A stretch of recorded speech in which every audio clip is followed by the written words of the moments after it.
Alors aujourd'hui, le thème que j'ai proposé, c'est produire de la joie. Produire de la joie, c'est la base de la pleine conscience. Pourquoi c'est la base? Parce que si on ne produit pas la joie, on ne peut pas s'occuper de la souffrance.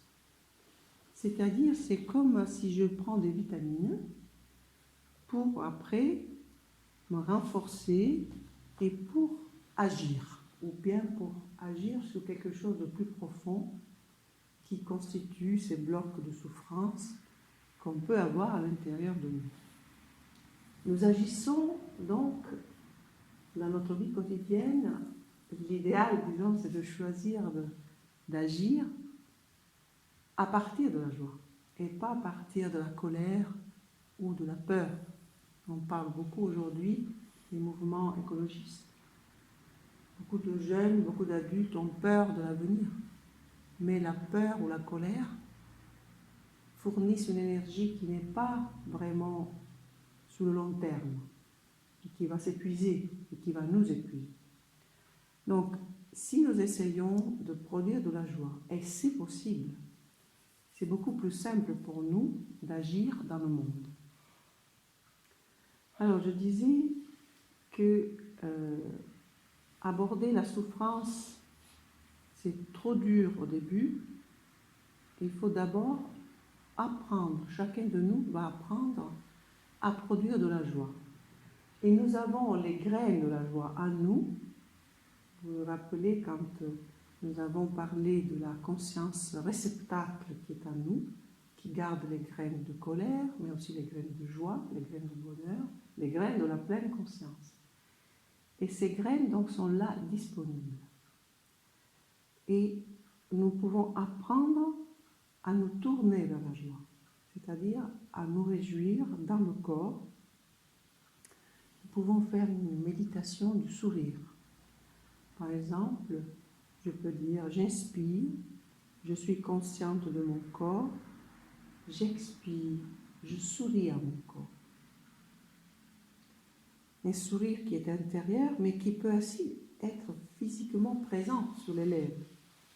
J'inspire, je suis consciente de mon inspiration.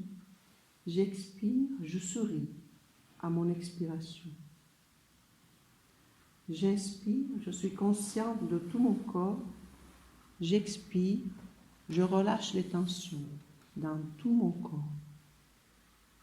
J'inspire, je suis consciente de mes yeux. J'expire, je souris à mes yeux. J'inspire, je suis consciente de mes poumons. J'expire, je souris à mes poumons. J'inspire, je suis consciente de mon cerveau. J'expire, je suis conscient de mon cerveau. Et je souris à mon cerveau. J'inspire, je suis consciente de mon cœur. J'expire, je souris à mon cœur. Je veux prendre soin de mon corps par la pleine conscience, de mon corps et de mon esprit. Et je peux parcourir tout mon corps, je le balaye complètement avec ce rayon de pleine conscience, en le reconnaissant, en l'étreignant et surtout en lui souriant. Et alors, à ce moment-là, on peut reconnaître que toutes les conditions de bonheur, de joie, sont déjà là, sont déjà réunies. Nous pouvons alors cesser de désirer tant de choses et nous pouvons reconnaître que si nous ne pouvons pas avoir tous les objets de nos désirs, parce que nous allons développer d'autres désirs, et ça sans fin. Alors on peut apprendre avec la pleine conscience l'art de vivre, qui est l'art de se réjouir. Le bonheur et la joie, comme je disais, sont déjà là, sont déjà disponibles en nous. Et qu'est-ce que je vais faire? Je vais prendre refuge dans cette île du soi, on pourrait dire, et je vais nourrir ma joie. Pourquoi? Parce que la joie et le bonheur sont impermanents. Ils ne sont pas là pour toujours. Et donc, nous avons besoin de les renforcer, de les nourrir. Mais ils ne sont pas assez forts, la joie et le bonheur ne sont pas assez puissants afin de transformer la souffrance enfuie au fond de notre conscience. Nous avons besoin d'un autre mouvement. Après avoir renforcé, nourri les graines de joie, nous pouvons ensuite regarder les blocs de souffrance sous l'océan, dans l'océan de notre conscience. Mais nourrir la joie, ça peut être très simple. Par exemple, je regarde, je contemple une feuille d'automne. Je contemple ses couleurs magnifiques. Le rouge, le vert, le jaune. Et ces couleurs qui me ramènent justement à tout l'écosystème vivant. Ou bien, je décide de prendre une tasse de thé et d'en faire l'exercice spirituel. Une tasse de thé, un verre d'eau, un moment de bonheur où je suis vraiment totalement présent. Je goûte l'eau, je goûte la tasse de thé et je vois tout le cosmos dans la tasse de thé. Et à ce moment-là, je suis vraiment à 100% présent. Tout à l'heure, nous avons marché en pleine conscience. Est-ce que j'étais à 100% dans le moment présent ou est-ce que quand je faisais un pas, j'étais à 30%? Peut-être je n'étais pas totalement dans l'instant présent. Alors la pleine conscience nous aide à renforcer cette présence au moment présent, ce qui fait que nous sommes vraiment vivants et nous pouvons bénéficier de ce moment précieux.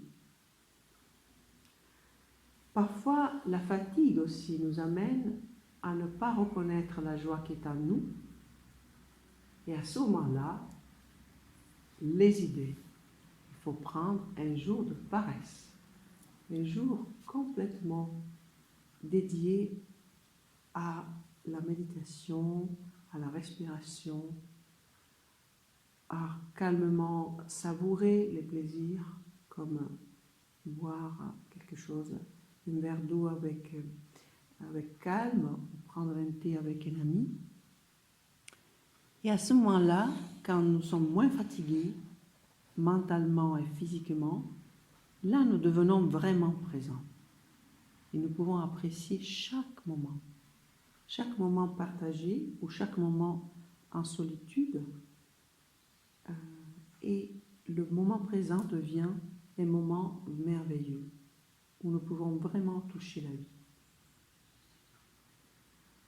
Vivre dans l'instant présent, c'est pas une injonction, mais c'est pas l'injonction du bonheur. On parle beaucoup aujourd'hui du fait qu'il faut absolument être joyeux, absolument être heureux. Ce n'est pas un bonheur superficiel.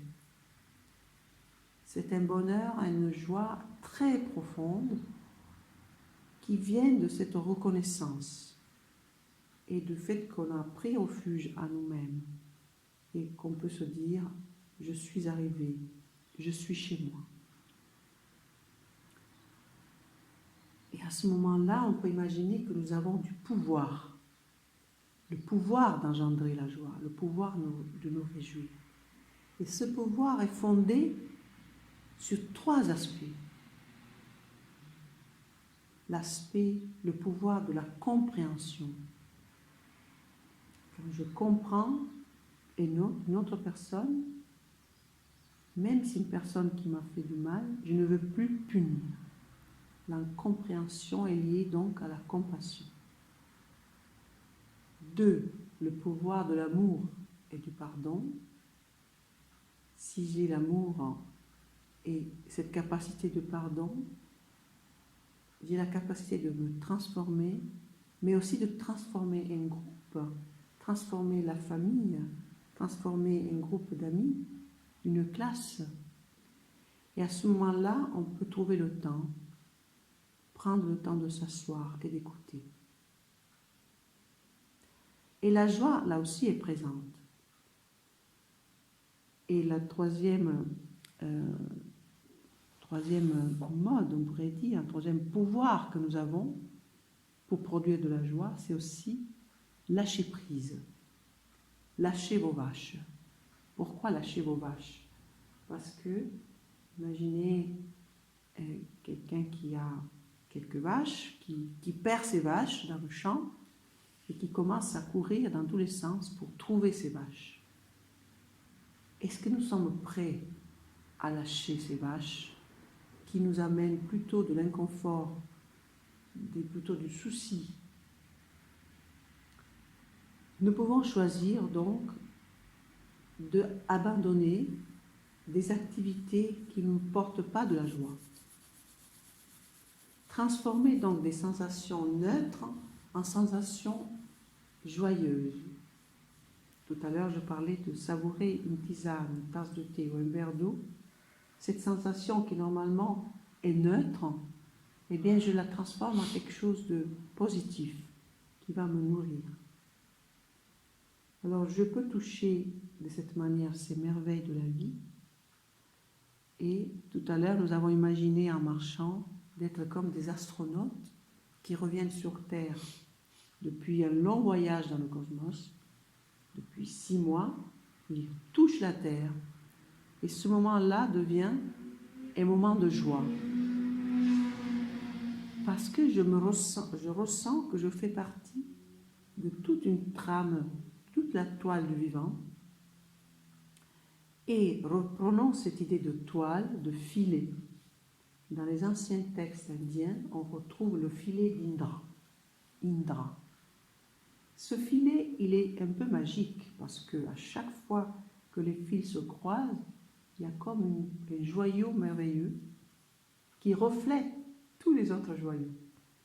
Et donc, je m'imagine moi-même être un petit joyau à chaque fois que les fils se croisent dans ce filet magique d'Indra.